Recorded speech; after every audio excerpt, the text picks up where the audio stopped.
Well, it's a pleasure to be here, and I wanted to say a few words about prostate cancer. Surprise, surprise.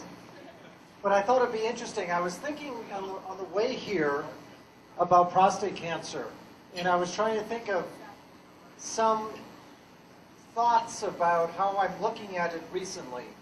And a lot of my thoughts have come from, I have to admit, Lyle and the group and Jean and all my friends at the support group, because when I've gone to a number of lectures there, have learned a tremendous amount. That's where I've met Fabio Almeida, many other people I've met over the years there, Richard, and Mark, and Jeff Turner, and all the group from Marina Del Rey.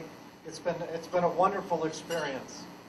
So I've been thinking about prostate cancer recently, and I'm just thinking, the word that comes to mind is rethink. And it's, for me, I've been in the field for 25 years, and prostate cancer, there's been a lot of staleness and not change, and we were in a rut for a long, long time, until recently. And it's kind of interesting. So I wanted to talk a few things that are kind of recent that have made me really rethink. And one directly from the support group is imaging, the role of imaging. For much of my career, an image in prostate cancer was an ultrasound. Just a plain ultrasound. I know a lot of you know the color Doppler ultrasounds because of many of the work here and getting people and Duke Bond and others. But it's really just an ultrasound. And you can see the prostate, that's it. You can't see what it is or what's inside it much. And you would use it to biopsy, and it really wasn't a great tool. So imaging has really changed recently. We started looking inside the prostate with more sophisticated ways. Color Doppler is a great way. Simple.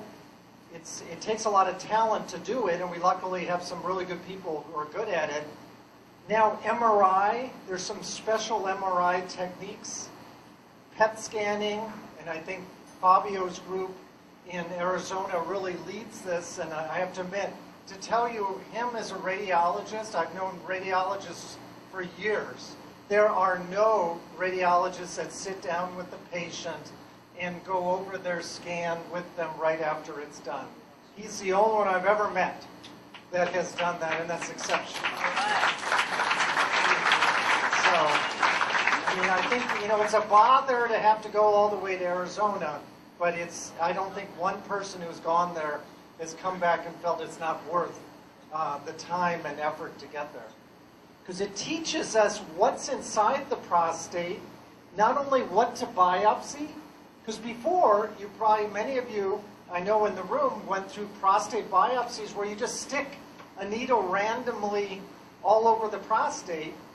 That's like having a needle come into the room and just sort of go around, and maybe you'll get to the table that has the cancer, but most of the tables are not cancer, and you don't know where to aim. So imaging is teaching us that. Imaging is also teaching us where to direct treatments like what I do, radiation, but it also teaches you where to do cryo and ablative treatments. And it's a wonderful thing, and it's really changed, it's made us rethink how we approach prostate cancer. Another really important thing, and this involves my field of radiation oncology, is rethinking how we treat.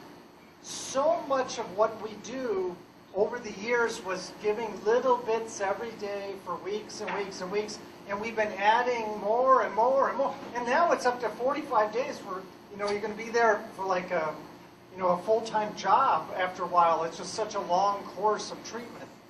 Treatments now are getting shorter, and they're becoming more focused. And maybe one day Lyle will get his dream of just treating the tumor and not treating the whole prostate. This is something he's been getting on my case for years and years and years. Why are we treating the whole prostate when we should just be treating the tumor?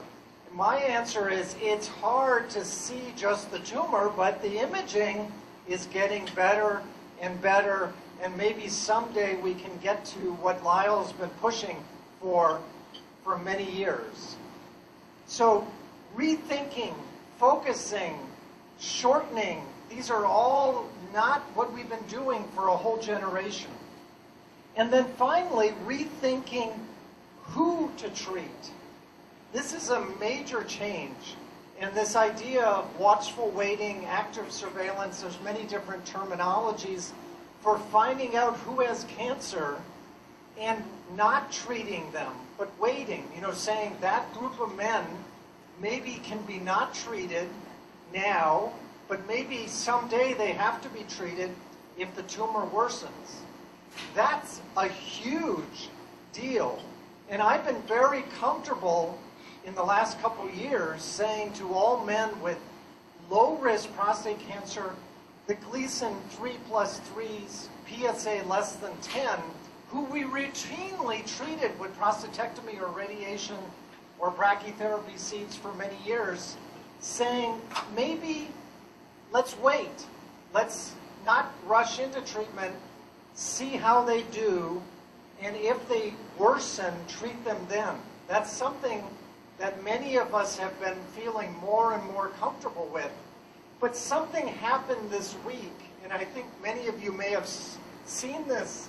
It came out in the New England Journal of Medicine, the New York Times, and many newspapers had this yesterday. A very important study that was done in England, because it's a study that only, I think, a European group could do, because it was something that Americans fight about all these different things. And the Europeans, what they did was they took 80,000 men and did PSA testing on them. And they found 2,500 men with prostate cancer. They then randomized a subset of that to 3 different approaches: active surveillance, radiation, or surgery. This is something that we've wanted to do for a generation in the United States. We've never been able to do this. And it got done, and it was done in England. And it was surprising what it found. I expected some of the results, and I did not expect some of the results. One of the results I expected was that since many men were with not high PSAs and not high Gleason scores, I expected the survival of the 3 groups to be similar, because these are not super aggressive tumors, and it's very likely that men treated with surveillance or radiation or surgery would have the same life expectancy and the same risk of dying of their prostate cancer. So that was what I expected. What I didn't expect, and this is getting to my rethinking things, the treatment group, the surgery and the radiation group, had a lower rate of metastasis or spreading of the cancer. I did not expect that. I expected that you could watch someone and when they worsen, jump in with treatment and have them have the same cure rate. I've been thinking that all along for a long, long time. And I have to admit, I was very concerned with the results of this study, because it made it seem like, is it okay in men who are going to live 20 years or more to do active surveillance? I mean, this is a very troubling thing, because this is something I believe in my heart that it was okay to do. And I think we should devote some time in the support group one Saturday morning to bring in some people and to really look at this study, because it was a troubling thing. But data shouldn't be troubling. It should just be, it opens our minds and teaches us new things.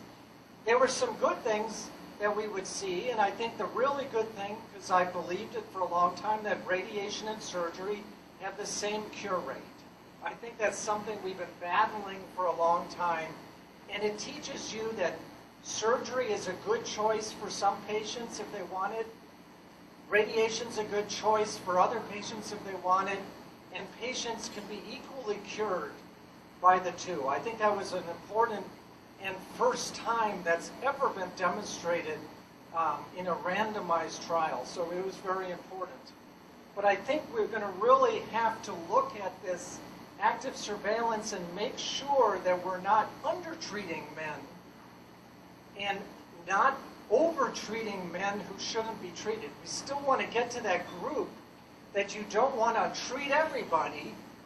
And for example, my father had prostate cancer. He was in his 80s, and someone drew a PSA where no one ever admitted who did this on this guy. He's had several heart attacks, he had 2 strokes, and he was found to have prostate cancer. And it drove him, or really my mother, nuts, because he would talk about prostate cancer all the time, and he should never have been diagnosed, and he wanted to be treated, and I refused to treat him, because I said, you know, you shouldn't be. Your health problems are not going to justify for going through treatment. It was just absurd. And so it was very frustrating for me to, you know, see that someone, you know, all his doctors, I said, one of you must have checked this PSA box, you know, maybe he was a physician, maybe he actually ordered it himself. But you never know. He never admitted, he said someone did, and it wasn't me.